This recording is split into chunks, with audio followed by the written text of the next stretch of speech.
Hi, I'm Blake Schofield, founder and CEO of The Bridge to Fulfillment. Mom to 3, USA Today top 10 professional coach, and former corporate executive who got tired of sacrificing my life for a comfortable paycheck. My mission is to expand perspectives to achieve greater impact at home and work without sacrifice. This is The Bridge to Fulfillment. Welcome to another episode of The Bridge to Fulfillment. Today I want to talk about a topic that's really near and dear to my heart, and I've been seeing it show up honestly in so many places around me in life. And I often think that's when it's the exact topic to talk about. Today I want to talk about one of the biggest challenges I see that we all struggle with, and maybe provide a different perspective or insight for you. So today we're talking about how to fight for your uniqueness. My mentor, Randy Massingale, talks about this, that we all are extraordinary. It's whether we cultivate that extraordinariness and actually bring it to fruition. And in a society that very early on teaches us that we must conform in order to be loved, or to not be abandoned, or to not be excluded, it can often feel really hard to fight to be different. And yet, when I look at us as human beings, what we want most in life is to be loved and to love others, to feel truly connected, and ultimately to feel seen. I just finished a Bible study with an amazing group of women. And one of the things that really came out is how few people truly feel seen for who they are. And I think that we're looking to be seen in all of the wrong places. And we aren't owning who we are and our uniqueness so that people can really see us. And here's what I've come to really learn and understand. Until you fully see and embrace who you are and fully love the entirety of you, there's no way that other people can see you. And also, there's no way you can fully see and love others, because the reality is we don't see the world as it is, we see the world as we are. Whatever frustrations or things we feel like are missing externally are often the things that are missing internally. And this was a concept I didn't understand for a really, really long time. And I see that most people don't understand this. And we end up so frustrated because we go through things and we feel like we're being slighted, or we feel like we're not being seen or met or loved. And ultimately, what we're truly seeking is unconditional love, the ability to be who we are and feel like that's okay and that's accepted and loved and seen. But we're looking for it in other humans that are also struggling to love and fully accept and see themselves.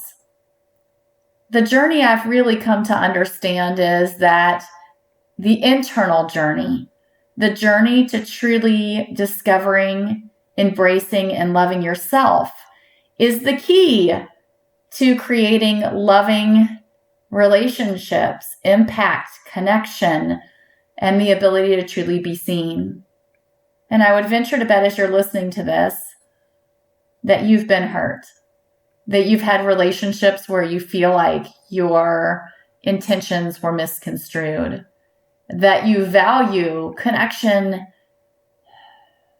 with other people and love and strong relationships, and there are relationships in your life today that don't feel that way. That maybe you don't feel like you can fully be appreciated or loved for all of who you are. And that likely there are parts of who you are that you hide from others and maybe even from yourself. And what I want to encourage you in is that often we misinterpret the things that feel like we aren't loved, seen, respected, or met as if there's something wrong with us. When in fact, so often I find it's our misinterpretation or lack of communication or somebody else's stuff that's actually what's in the way. So I want to challenge you. What if you are perfect exactly as you are? What if the circumstances in the past when you were hurt or let down or unseen or not met or judged weren't actually about you at all? And maybe it was about the fact that you were in the wrong place with the wrong people who don't appreciate you. Maybe it was about that you didn't really communicate what you needed, or that you interpreted something in a way that felt like you were being judged or hurt or unloved, but that wasn't actually the intention. At the end of the Bible study, there's this lovely girl that was with us, a daughter actually to one of the women in the group. And I love that she was with us because we had a really broad age range of women in the Bible study with me. And she was in her early 20s, I believe, and searching for a job and honestly just searching to find her way in life, her people, her sense of self. And there was so much in her story that I think is so true of so many of us. And I want to share it with you because in so many ways, my heart broke open for the challenges she was struggling with. And it also was reminded of my own journey. And I was also inspired by the opportunity to come alongside her and share with her lessons I wish somebody would have shared with me decades ago. Her mother shared how, as a young girl, she knew who she was. She had a beautiful sense of self and confidence. And throughout her growing up, she lost some of that. She began to question herself, her place in the world, where she fit. She began to feel like she needed to fit in with other people because the way that she viewed life or what she was interested in didn't fit. And I think that's true of so many of us. We just want to feel seen, heard, and loved. And often we're raised by parents who don't fully see, love, and accept themselves. So they can't do that for us. But we don't understand that. So we interpret the experiences that we have growing up as if something is wrong with us instead of recognizing the gap or the holes in the people around us where we're expecting unconditional love and they just aren't able to give to us what they don't have. And so then we go out in society and we start looking for it elsewhere. And we start believing if I could just find a place or the right people where I feel fully loved and accepted, then I'm okay. But we struggle to find that because everyone around us is struggling with the exact same thing. And so then we start hiding the parts of ourselves that we feel like are not acceptable or are different. And we stop fighting for our uniqueness. We lose our sense of confidence and self-trust. We lose our sense of direction. And we start becoming conditioned that it's safer to be like everybody else. But therein is the lie. So I looked at this beautiful young woman, questioning what her path was and where she should go. And I realized an opportunity to share with her the things that I've learned, the things I wish I had understood, because I've spent much of my life trying to get back to that little girl who knew exactly who she was, who didn't care about other people's opinions and just went and explored and loved the things that she loved. Saw the world in such a beautiful and creative and inspiring way full of possibilities. And I've spent the last 6 years understanding the impact that societal conditioning, that my belief systems, that my fears, doubts, shame, guilt, anxiety had created, that had separated me from really owning who I am and from allowing myself to be seen, loved, respected, and appreciated for who I am. Because the reality is, people can't see you fully until you see and step into who you are and you love and own every part of you. Because you are truly perfect and we're made perfect exactly as who you are. It's the misinterpretation of what we experience in life and the belief system that the things that are unique or different about us aren't okay. And yet what I would tell you doing this work and really working with so many amazingly talented people who have been hiding the very best parts of themselves, is that those things that make you different are the things that truly make you special.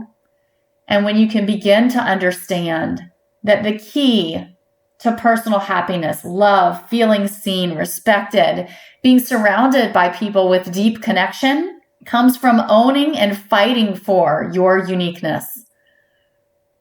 It is through the removal of all of the lies and misinterpretation and hurts that have come through your life that you can come back to really own who you truly are. And that is the gift. Because when you love and own yourself, you can truly love and respect and honor and see those around you. And that's what creates the beauty and the depth of connection in life that you're truly seeking. So I shared this with that young woman at a crossroads in her life. That when you're in an environment that makes you question who you are, there's nothing wrong with you. You're in the wrong environment with the wrong people. That's misalignment. When you have a deep desire to do something different than you're doing, that isn't selfish. That's the very thing that's exactly what you're meant to do and step into. And when you walk into a room or you have conversations and you see things differently, that is the uniqueness, the perspective, and the approach to fight for. Life is meant to be a kaleidoscope. We are meant to step into the gifts, perspectives, approaches, and skills that we've been given. It is through the breadth and depth of all of that that we can truly experience all of the joy, all of the connection, all of the impact and love and joy and passion that we're all seeking. Every one of us is unique. Every one of us has something to offer. We only believe that we don't because we're missing or disowning or hiding the very, very best parts of ourselves. And so at the end of the day, and I love this because Oprah has said this over and over again, at the end of the day, what do we really care about is to be seen, loved, heard, valued. Then it starts with allowing ourselves to fully see, love, value, and own all of the beauty of who we are. The internal work always shifts the external. Seek to connect to your desires, your passions, and your joy, and you will find that exponentially increases in all of the areas of your life.